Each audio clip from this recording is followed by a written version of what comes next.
नमस्कार, welcome to Reno programming YouTube channel. आज के वीडियो में गाइस हम बात करने वाले हैं ऑपरेटर्स के बारे में। बेसिकली ऑपरेटर्स के लिए बोला जाता है कि कोई भी वेरिएबल या डेटा के ऊपर अगर हमें कोई मैथमेटिकल टर्म में या कंपैरिजन टर्म में अगर हमें कोई ऑपरेटर या ऑपरेशन करना है तो उसके लिए हम यूज करते हैं ऑपरेटर्स को।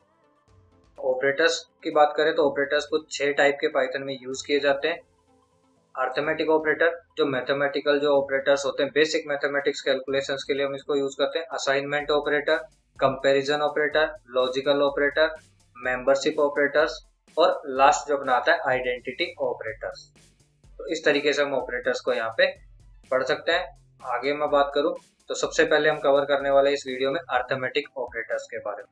तो अर्थमेटिक ऑपरेटर्स की बात करें तो इसका थ्योरी पार्ट जो होता है वह it is used to make simple mathematical calculations. तो बेसिक मैथमेटिक्स में जो कैलकुलेशन के लिए जैसे अपन बात करें एडिशन की, सब्ट्रैक्शन की, मल्टीप्लाई की, डिवीजन की, ठीक है। इसके आगे बात करें मॉड्यूलस की, तो ये अब 4 तो हमने देखे होते हैं सबने, एडिशन, सब्ट्रैक्शन, मल्टीप्लाई, डिवाइड, ये सबने यूज भी किए होते हैं। उसके अलावा जो 3 ऑपरेटर ये बच रहे हैं इसको मैं थोड़ा सा और इसके ऊपर फोकस करता हूँ कि जो परसेंट का साइन होता है वो बेसिकली पाइथन के थ्रू अपना मॉड्यूलस का साइन होता है, इसको हम मॉड्यूलस बोलते हैं, जो कि रिमाइंडर को निकालने के लिए यूज में लिया जाता है, टू गेट ए रिमाइंडर।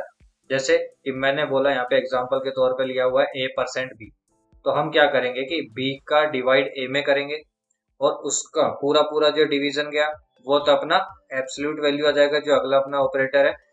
लेकिन पूरा डिवीजन अगर नहीं गया तो जो रिमाइंडर पार्ट बचता है, जो वैल्यू रिमाइंड में बचती है, रिमेन जो वैल्यू है उसी को रिमाइंडर बोलते हैं। तो अगर मान लो पूरा डिवीजन गया भी है तो रिमाइंडर हमें 0 मिल जाएगा। फ्लोर डिवीजन जैसे मैंने अभी बताया कि अगर मैं a में b से डिवाइड करूंगा तो जितनी बार पूरा डिवीजन हुआ उसको अपन जो एब्सोल्यूट वैल्यू है वो बोलते हैं, तो वो अपन निकालते हैं फ्लोर डिवीजन की हेल्प से। तीसरा अपना बात है एक्सपोनेंशिएशन, ये डबल स्टार करके डबल इंटू करके यूज करते हैं अपन, जिसको अपन दूसरे सिंपल वर्ड्स में उसको पावर निकालना भी बोल सकते हैं।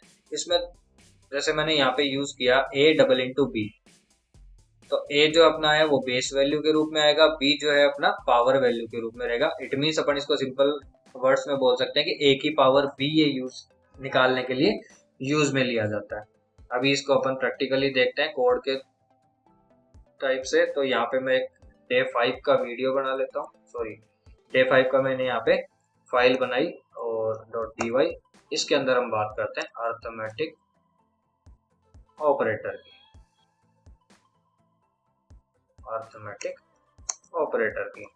अर्थमेटिक ऑपरेटर में हम बात करते हैं, देखो कि जैसे मैंने यहाँ पे बात करी, मैंने कोई a वेरिएबल लिया जिसमें मैंने कोई वैल्यू रखी, b वेरिएबल लिया उसमें मैंने कोई वैल्यू रखी, ठीक।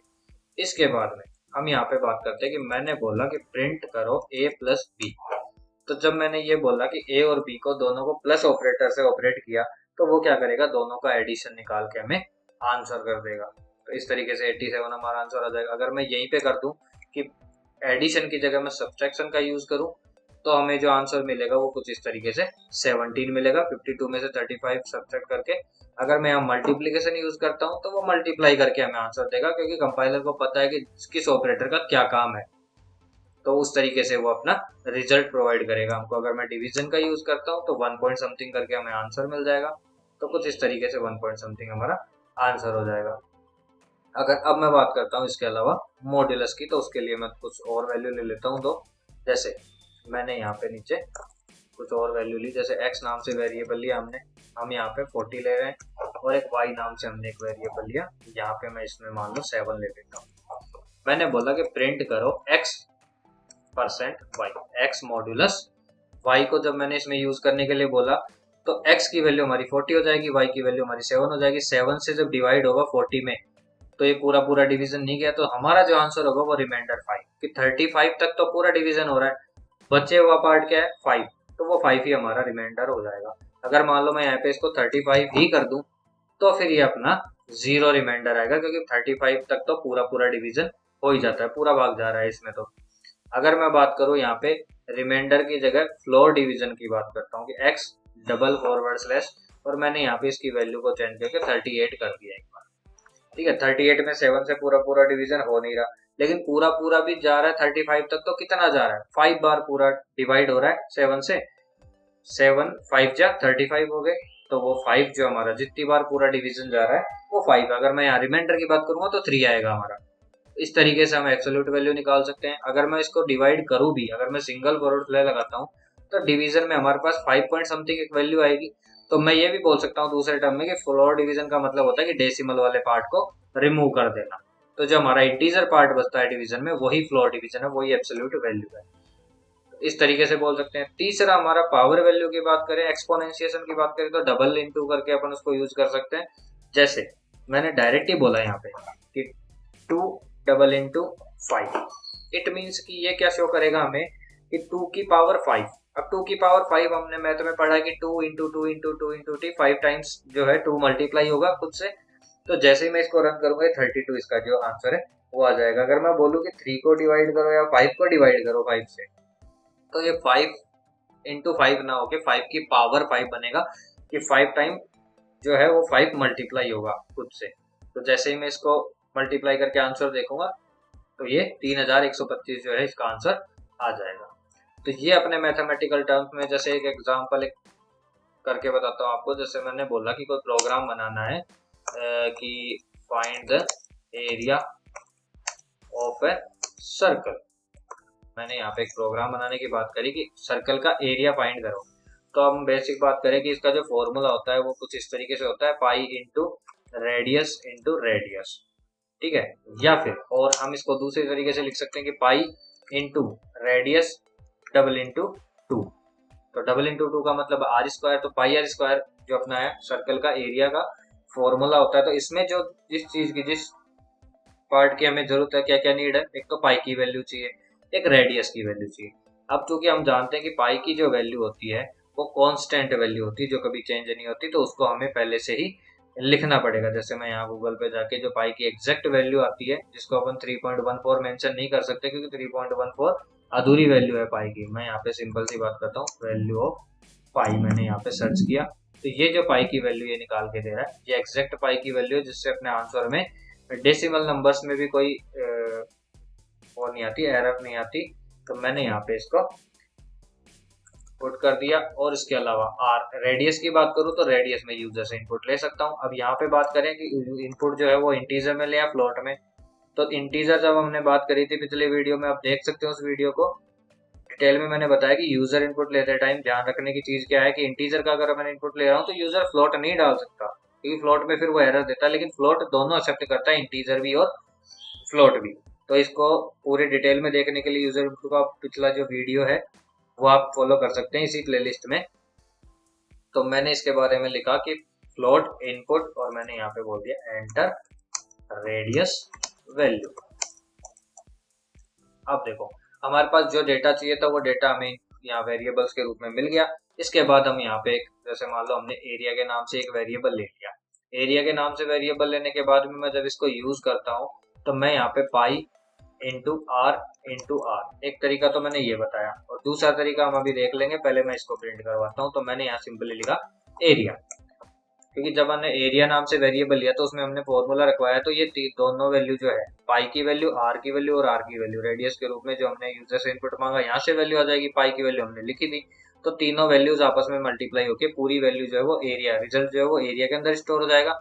एरिया को जब हम प्रिंट लेंगे तो जैसे ही मैं इसको रन करूँ हमसे मांगेगा रेडियस की वैल्यू, एंटर रेडियस वैल्यू। हमने मान लो इसमें 5 डाल दी, एंटर मारेंगे तो हमें ये एरिया ऑफ सर्किल भी निकाल के देगा। इसी को आप चेक भी कर सकते हो, है ना, क्रॉस चेक भी कर सकते हो कि जैसे मैंने गूगल के ऊपर लगाया एरिया ऑफ सर्कल।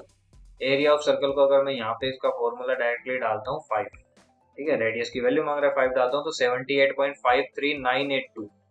और अगर मैं हमारा देखूँ तो 78.53981 करके आ रहा है। तो ये राउंड ऑफ यूज कर रहा है, ठीक है, राउंड ऑफ फंक्शन का यूज कर रहा है, जो हम पाइथन में भी किसी भी डेसिमल वैल्यू को राउंड ऑफ कर सकते हैं।